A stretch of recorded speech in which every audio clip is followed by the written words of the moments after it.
Hello friends, এই হালকা হালকা বৃষ্টির দিনে আজ আমি বানাবো বাঁধাকপির পকোড়া। তো বাঁধাকপিটা আগের থেকেই কেটে নিয়েছি, তার মধ্যে বেসন, হলুদ গুঁড়ো, লবণ, কাঁচা লঙ্কা কুচি সব দিয়ে ভালোভাবে মেখে নিচ্ছি। ভালোভাবে মাখা হয়ে গেলে কড়াইতে তেল গরম করতে দিয়ে দিয়েছি। এর মধ্যে একটু একটু করে দিয়ে দিচ্ছি মিশ্রণটা।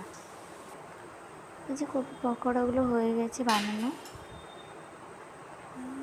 এই দেখুন কত সুন্দর বানানো হয়েছে। আরও কিছুটা বাকি আছে, সেটাও ভেজে নিচ্ছে। পকোড়া বানানো কমপ্লিট। এই দেখুন কত সুন্দর হয়েছে।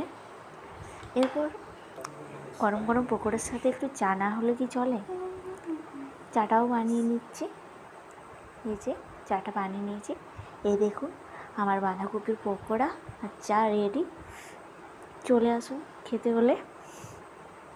প্লিজ বন্ধুরা, আমার চ্যানেলটা একটু সাবস্ক্রাইব করে দেবেন, লাইক করবেন, কমেন্ট করে